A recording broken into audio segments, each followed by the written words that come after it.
Hello everyone, my name is Angelica and welcome to my channel. Today I'm coming to you with another experiment I've decided to try. We all have plenty of unwanted letters and documents lying around the house, so let's do something useful with this. Today I will be making decorative paper. It's a great way of upcycling your old paper and create something unique what can be used in so many different ways. It was also my first attempt on doing it, but after a few tries I can tell you it's a really easy and enjoyable process.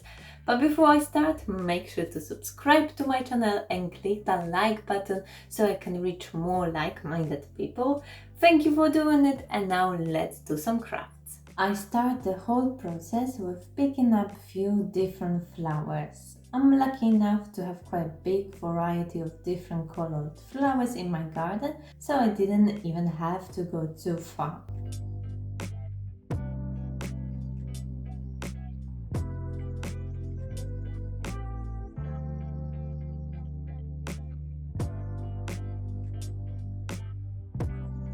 Once I've collected a fair amount of them, I start to tear off the flower petals, one by one. Don't worry if you tear them in half, as once they are dry they lose their shape anyway. Try to pick up bright flowers so they will be more visible on your new paper.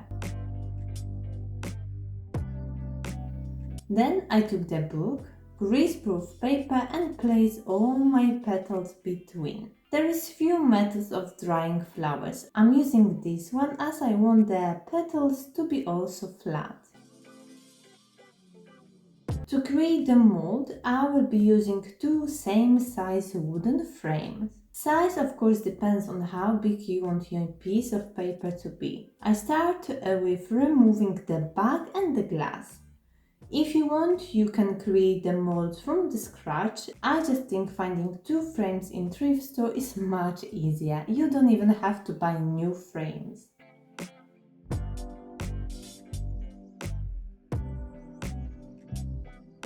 Now I have two wooden frames in the same size. To create the screen on my frame, I will be using curtain. This is what I found in the shop, but you can also use insect screen, which might work even better. Important thing for this fabric is to have holes big enough for the water to go through, but still holds the paper pulp on the top of it. I take one of my frame and attach the fabric to its inside part. I start with one edge and staple the fabric to the frame.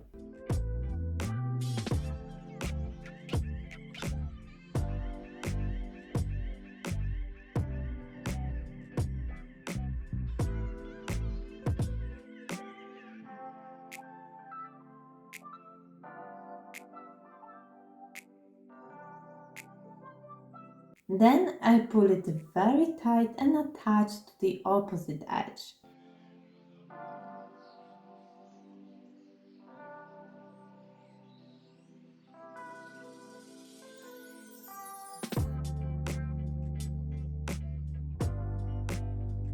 I repeat it with other two edges. I cut off the excess fabric so it's almost even with the edges. Fabric is nice and tight now, and my mold is ready. If I place back side of the frames together, the whole construction is nicely closed. And the edge inside of the frame will create the edge of the new paper. For the first option, I've decided to only use the old magazine. I tear it into small pieces and put it to the blender. I'm using blender, which I don't use for my everyday cooking. If you're planning of making more paper in the future, maybe just get used blender from thrift store. I put pieces of magazine and water and I blend it together till it is nice and almost smooth. I took the bowl, which I filled 1/3 with the water. I put two frames nicely together, dipped them slightly in the water and start pouring my mixture over it. So this is one of many ways you can do it. I wanted to experiment a little bit and see what works and what doesn't. With my finger I tried to spread this mixture evenly on my screen. Right now I can tell that this color is not the most glamorous, but of course at the moment it's much darker than it will be later on.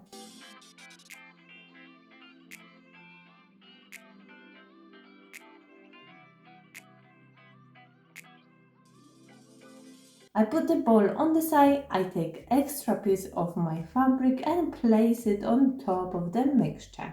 This creates protective layer between the mixture and my sponge, and by pressing it slightly down I squeeze some of the water out. It also flattens the sides of the paper.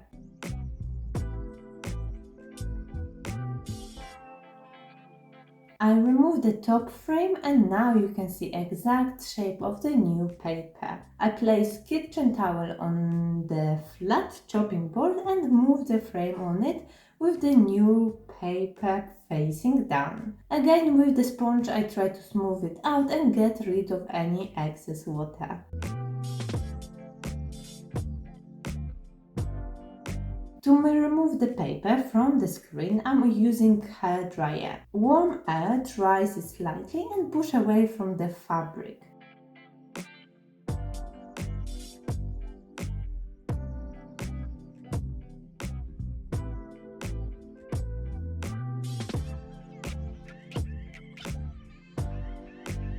I keep drying it out. If you don't want to use so many kitchen towels, just take normal towel and tap gently the new paper. Lying flat, leave it on the side to dry. Using magazine paper wasn't the best option, so the other paper option I will be using scrap white paper. If you have any unwanted letters or documents, they will be perfect for this, as they don't usually have so much ink on them as the magazine has. Using the same technique of pouring the mixture, I create next just plain piece of paper. I pour it on the screen, spread it evenly, squeeze out the excess water, remove from the mold and leave it to dry.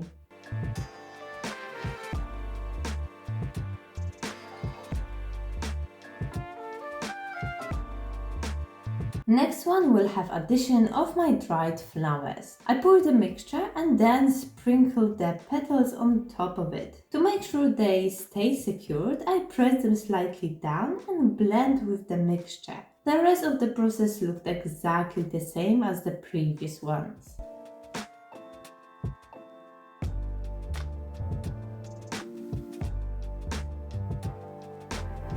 Next one with using gold flakes. This one was more tricky as most of it stick to my fingers, but again I try to push them slightly into the mixture.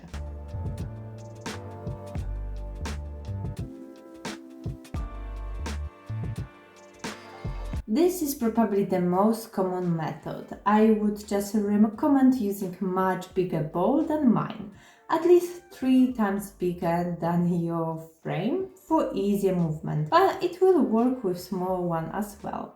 This time I pour the mixture to the bowl with water and mix it well. I've added the rest of my gold flakes and the flower petals and mix it. I take my frame and going from one side I dip it in and grab all the mixture on the top of it. I think this option is better than pouring as it goes all around evenly straight away.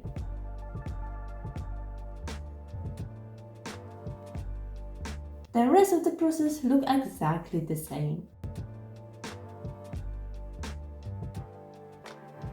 And for my last experiment, I've decided to add acrylic paint to the mixture. I don't add too much of it, just for the water to change its color slightly.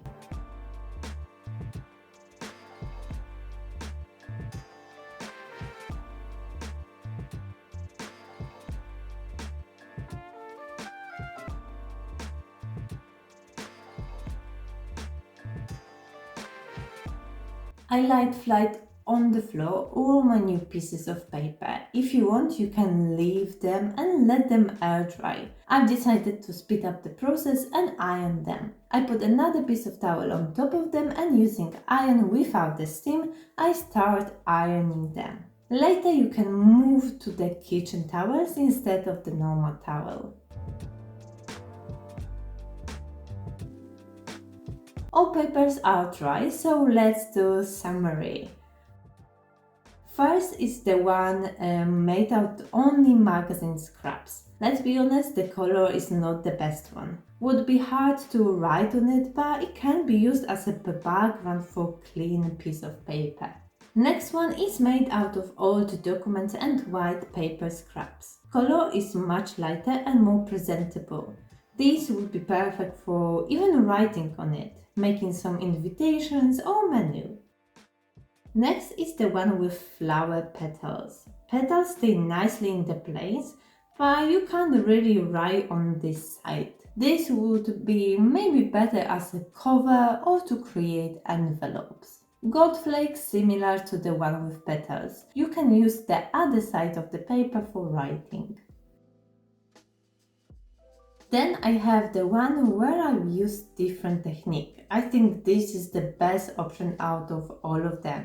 Paper looks the same on both sides. You can see the pattern and texture, but you are still able to write on it. And last one with the pink acrylic paint came out slightly lighter pink than I was expecting, but still nice. Remember, you can fold all these papers, cut them to their wanted size. I quite like it with the edges like this, as it gives them more organic look.